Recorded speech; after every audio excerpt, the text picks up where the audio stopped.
Hello, my divine lovelies. Happy Halloween and happy Samhain. I am so happy that you decided to join me back here on the the Daily Yapper. I was about to say the Celestial. No, it's the Daily Yapper, okay? I am Sare the Celestial. Thank you so much for joining me today. I hope you are having an excellent Halloween, or if you are celebrating Samhain, Blessed Samhain. So today is, of course, October the 31st, 2024, and we have some interesting astrological things to talk about at the beginning, and then we will go ahead and get into our tarot reading and oracle reading for the day. So, as far as the things, and of course, as you know, I have my notebook, so that is what I am looking down at whenever I'm looking. You can probably see it in my glasses, like it's crazy. You can see the microphone and I love it. So I don't know what you guys are for Halloween. I am a hippie, as you can tell. It was very difficult for me to actually choose my Halloween costume this year because, like, I know it's like the one day a lot of people are like, oh, you can finally dress like a slut. And I'm like, but what about if I just dress up like something that I consider myself personally as? And I consider myself as a modern day hippie.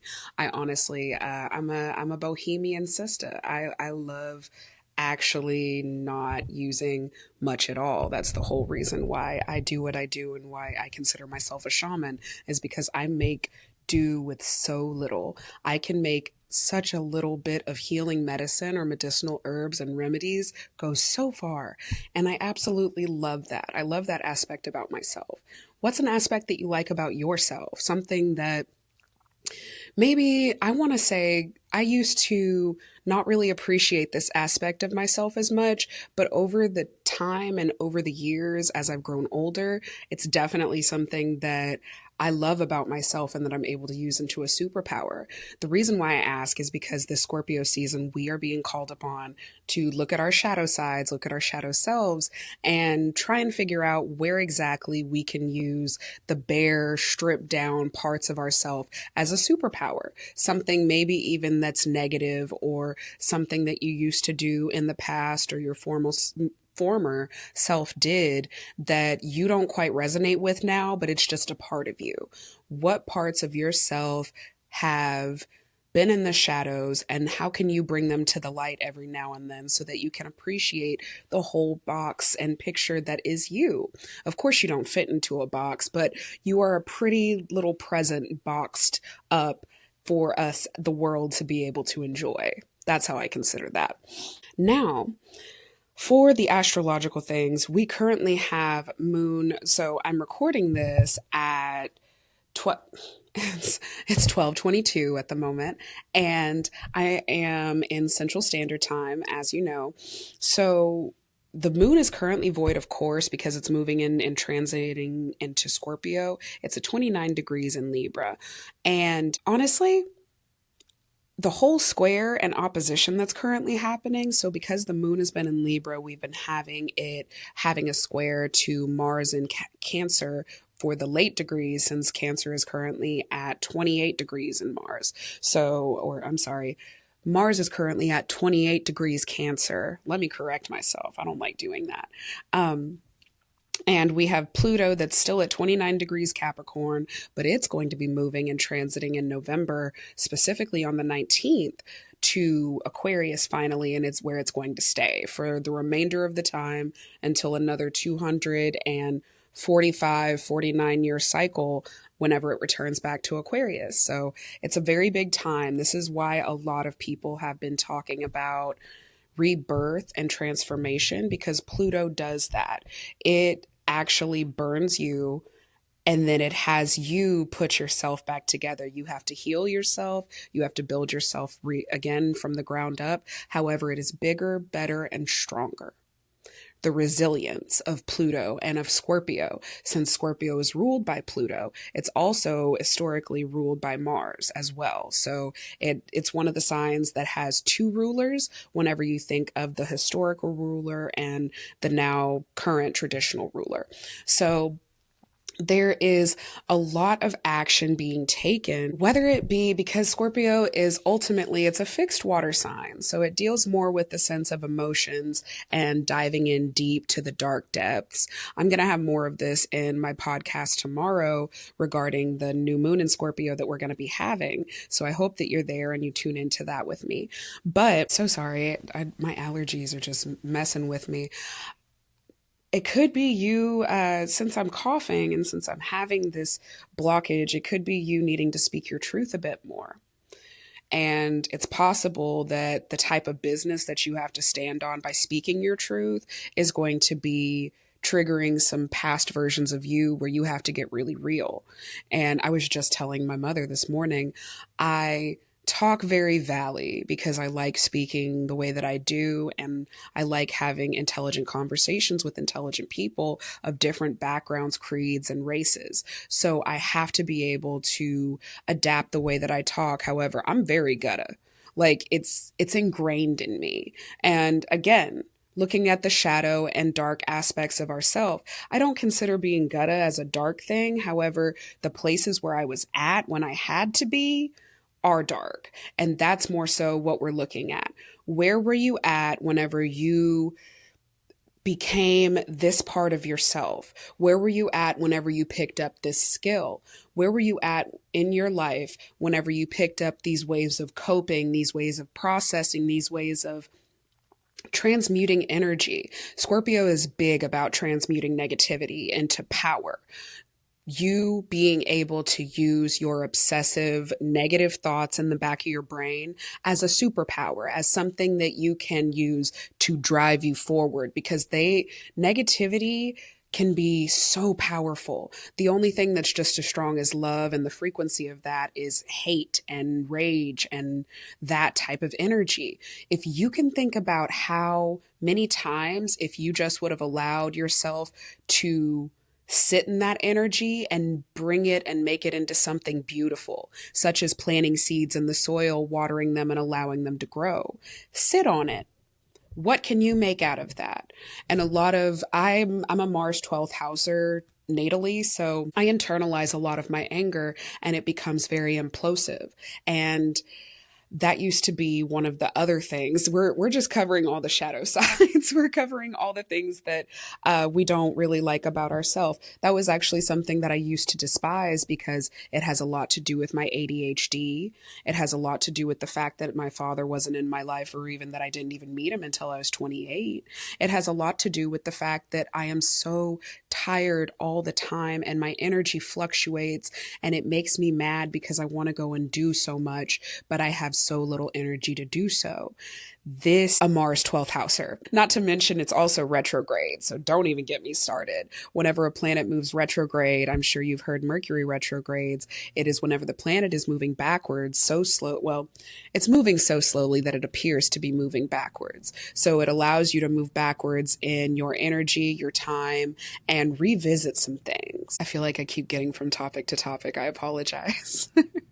There is so much that we have to cover this episode, and there's so much to cover on the next episode as well. So I want to make sure that you're all as prepared as possible. But regarding 12th house placements, it can often be very internalized, and it can often be unseen and very underneath the surface. It's very deep. 12th house is the house that Pisces rules. So whenever you think of Pisces, a lot of people consider them to be very flaky as a Pisces sun.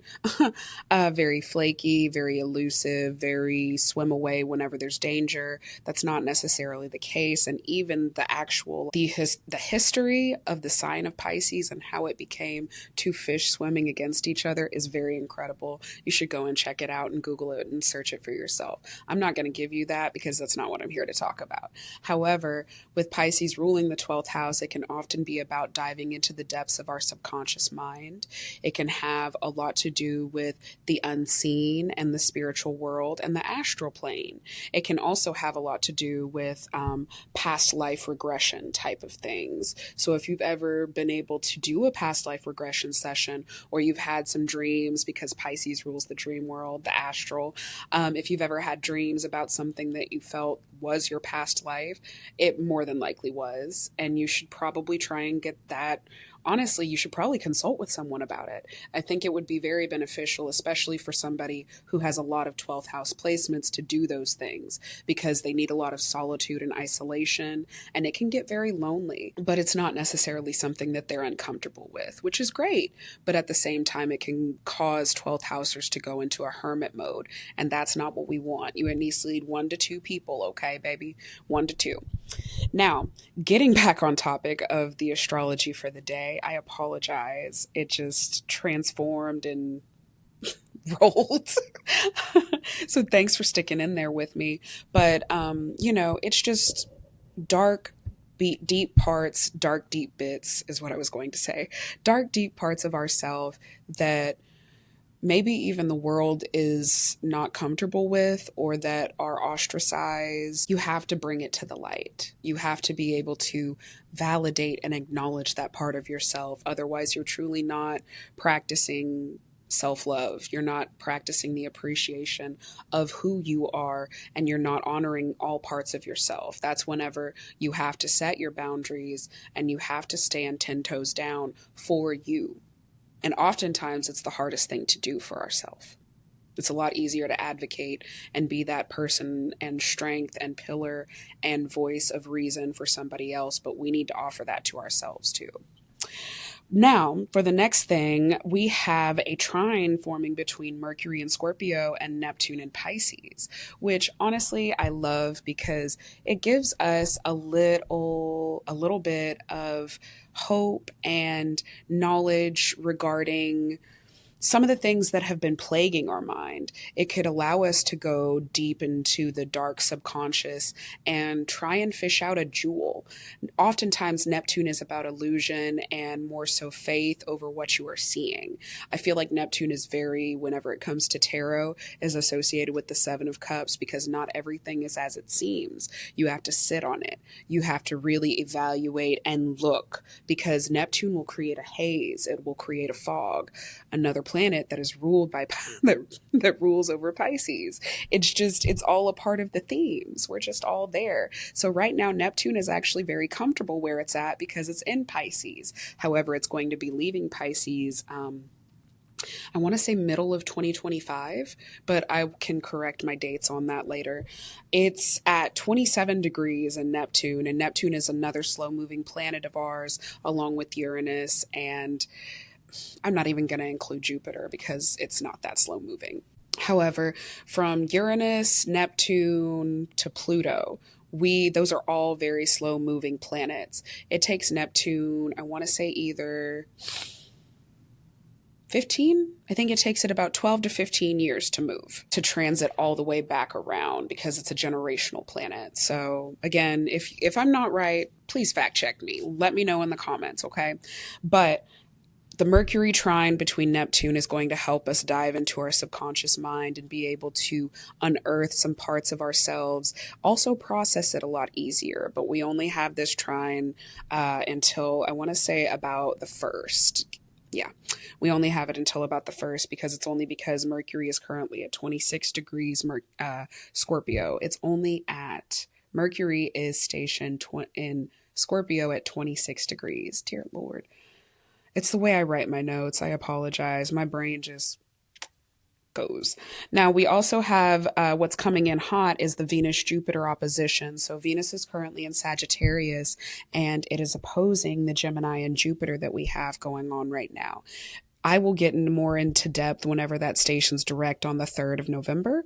However, right now, it can be presenting a few new opportunities depending on where your Sagittarius and Gemini houses are. It can be presenting you with some opportunities to invest wisely. Do not overspend. It can cause overspending, and it can cause you to be a little bit overzealous, or even just overindulgence of food, alcohol, other things that are just of the material realm. Don't allow it to do that to you. If anything, try and put it into creative endeavors that you can start, especially with the axis of it being with Sagittarius and Jupiter. Try and plan some events with your friends. See if you guys can plan that girls trip or that guys trip that you guys have been trying to do for some time, but none of you guys could ever get together and plan it. Try and and plan a little night event and make it a little thing, you know, go and get, you know, a limited amount of drinks, whatever your healthy moderation is, go and get some food, enjoy each other's company. That's really what I feel would be best used in this energy, because you never know what creative insights and endeavors you can share amongst yourself. Gemini is about communication, and Sagittarius is about learning and wisdom and higher learning and expansion and travel. So, and I only say Gemini for communication because a lot of things have been happening with this Jupiter and Gemini transit. And right now, because it's retrograde, you don't want to be doing, in my mind, you don't want to be doing too much of the talking, more so of the listening. Be more of a listener during this opposition is what I would recommend, rather than a talker. You never know what opportunities you might stumble upon will fall into your lap, or even some places that you might actually be able to go. Let the universe surprise you. Let God surprise you. Let Goddess surprise you. I'm not sure who you answer to, but let them surprise you. Now, for the upcoming, Pluto moves into Aquarius on the 19th. However, I feel like it is doing the most. I would like to state that because Pluto is currently in the final degrees in Capricorn, please make sure that you go and vote. Your opinion and input is very important. If you are not able to, then I'm more so thinking of people who have had the privilege taken from them rather than the people who just can't get to the polling places. But please make sure during this time that you are either early voting or you are making sure that everything is correct and finalized, since we have Mercury stationing retrograde in November, whenever this whole, yeah. So very important. Be patriotic as much as you can. So we've already covered all the astrology of the day. Let's go ahead and dive into our tarot segment. There we go. I put that all the way over there so that I can have as much room. Also, how do you guys like the glasses? I feel like it's impersonal. You know, like I can see my eyes whenever I look, but you guys can't see my eyes unless you're looking. I am using, I already got cards. The decks that I am using today, I am using the Star Codes Astro Oracle and Tarot for Kids, which is a complimentary deck. So yeah, I absolutely love both of these decks. And I usually choose my decks based on what calls to me. So give me just one second. Okay. Also, I am going to bless you all with the descriptions from the decks each, because these books for the decks themselves are very, very good at doing what they do to describe and give you the message that you need to receive. I will be giving you my own insights before we get our input on the decks and their books, but is there any more messages of the day? Yes, one more. All right. And I love the way that the Tarot for Kids puts this. Now, if you are not familiar, the Tarot for Kids is truly for kids. It was made and designed for children. So it absolutely has beautiful, look at the illustrations of it. I love the backs. Now, we have the Nine of Wands, Queen of Cups reversed, and the Lovers, but in the Tarot for Kids, they call it the Best Friends. So we have one minor, one court card, and one major. All right, I'm here for it. I am here for it. Now, let's go ahead and get into our oracle message really quick so that we can just dive in. All hands on deck, head first, you know, from the daily read. Also, this is another beautiful deck because, so fun fact about the Star Codes Astral Oracle, not only is the author very in tuned and adverse, and she's very good at what she does in tarot and in oracle readings. She's been doing it for some time, but the artist and illustrator of this deck, she recruited a tattoo artist. For my fellow tattoo lovers out there, she included a tattoo artist to actually do the illustrations for this deck. And when I tell you they are gorgeous, he outdid himself. Like, I want an actual piece from him if I could get it. All right, we got two. I want to show you the backs because they're gorgeous. Like, look at that. The intricacy, the detail. Now, it looks like we have Descendant and Sixth House. Descendant says invitation, and Sixth House is about sustainability. Let me see if there's any more additional messages for today's message. All right, I will take it. And then we also got South Node.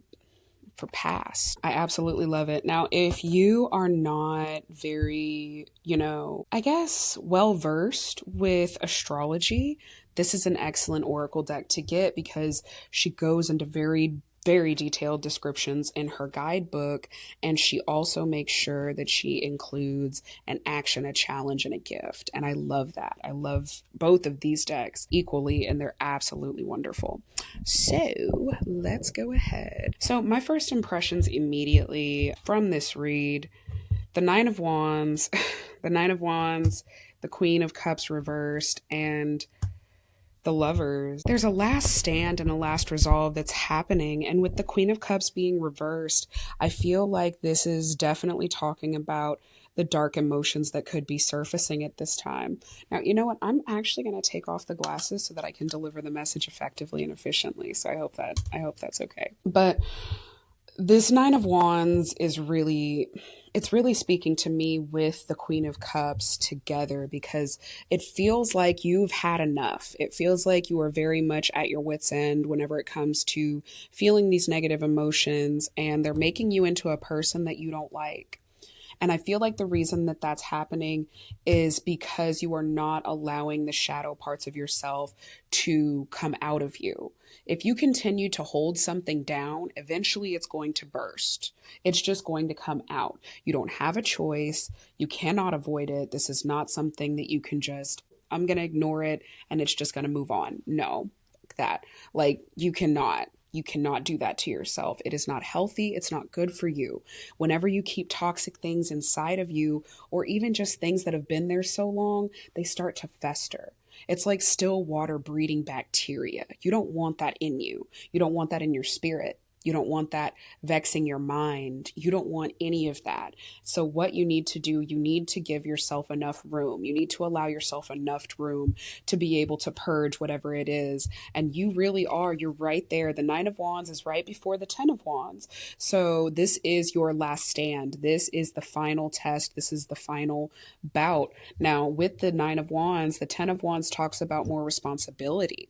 We didn't get the Ten of Wands here, but with the hard work that you've been putting in, you're going to become more responsible.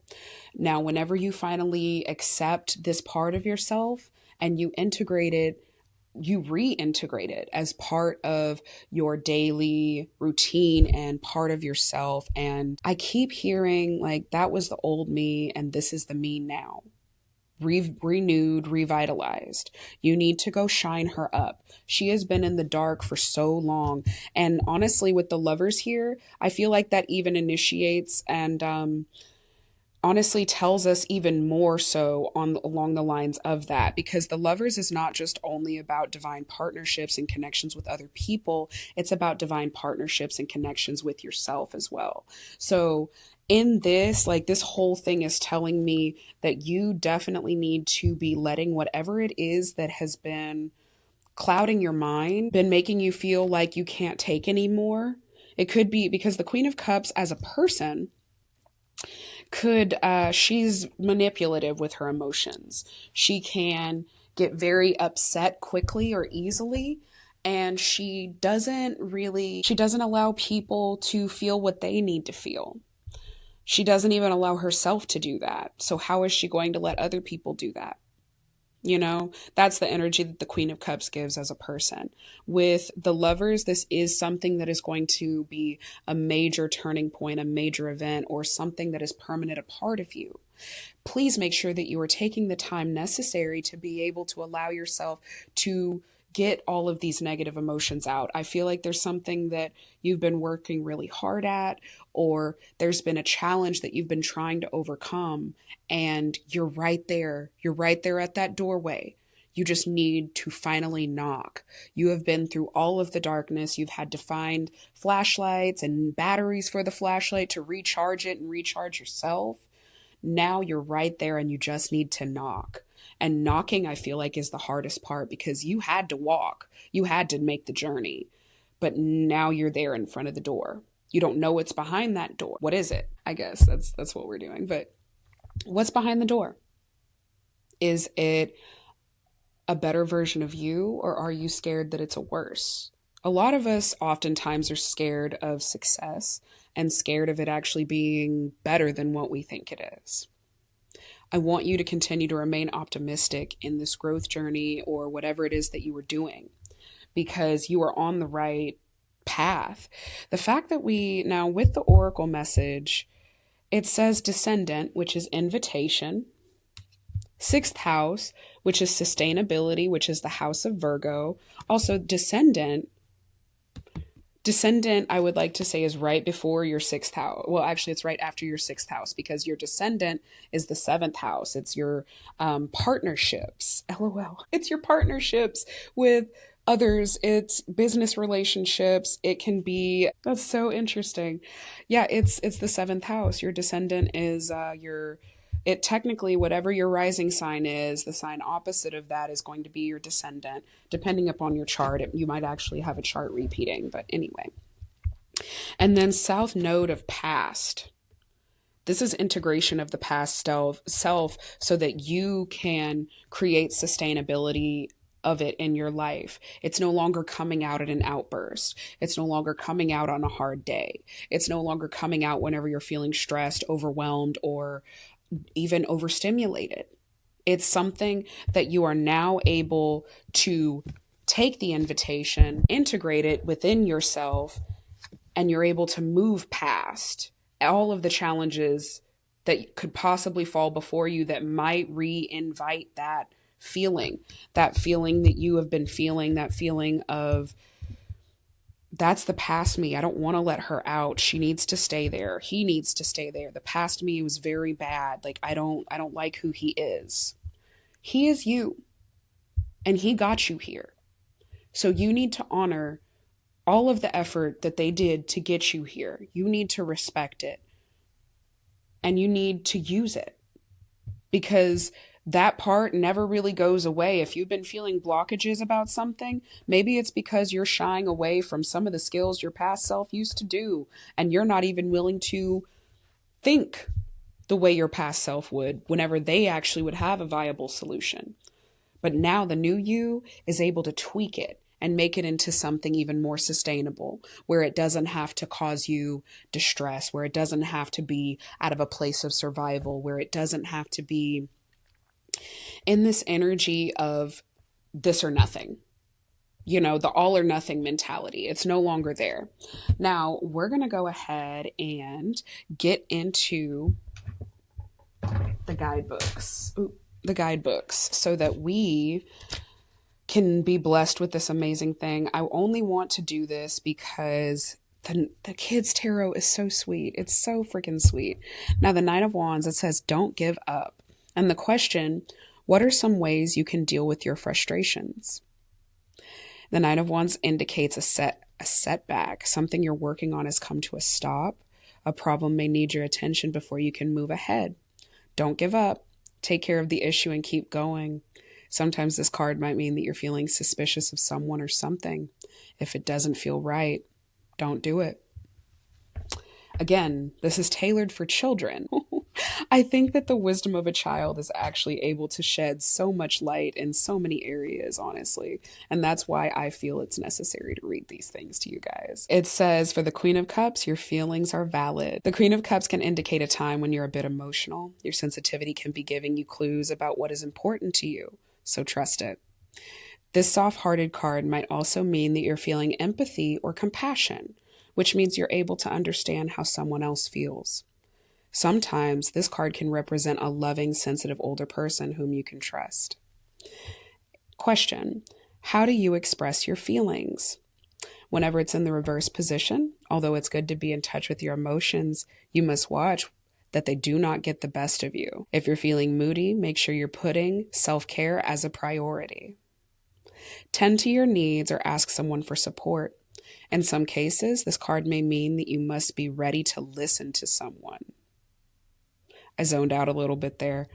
I imagined a conversation where you're having to sit down and talk with someone about a way that they hurt you or a way that they made you feel invalidated. That was that, I don't know if my eyes crossed or not. I just looked off and I saw it and then I came back. I'm so sorry. Now with the best friends, or the lovers, as we would say. Also, it's symbolized by Gemini, which Jupiter in Gemini currently with the Venus. Maybe you guys have some interesting stuff coming up in November regarding the opposition. I like where this is going. Be a good friend. When the best friends show up, it means that you've got a true friend by your side. It's also a reminder that you can practice being a good friend in many ways, offering supports in time of trouble, spending time together doing fun things, and being loyal. Sometimes this card can mean that someone has a crush on you. Question: how can you be a better friend? Including to yourself. Now, we're going to go ahead and get into the Astro Oracle so that we can get down to the nitty gritty here, because I'm here for it, honestly. Like, the way that this message is all coming together, I absolutely love it. It reminds me that this is exactly what I'm supposed to be doing, and I love this feeling. So we have Descendant as invitation. The action, it's very long, but I'm not going to read all of it. I'm going to summarize. It says, look at how you invite others to dance with you, to relate.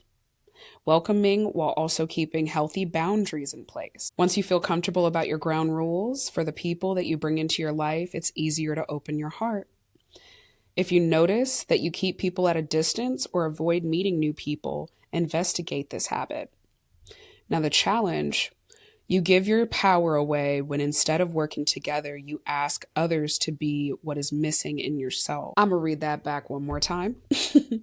You give your power away when instead of working together, you ask others to be what is missing in yourself. It reminds me of the Russ song and lyric. Just the lyric, because I know the song itself is Perfectionist. And he says, I'm working on becoming the person I really need, so I don't look for that in someone else I see. Coming from a triple Libra man makes so much sense. Now, with the 6th house and sustainability, it says action. Work smarter, not harder. The opposite of a dysfunctional situation is a sustainable ecosystem. Make your life sustainable. Look at the time, resources, love, care, and sweat you put into your life, and assess whether you are putting as much in as you get out, and whether you're receiving as much as you put in. Challenge.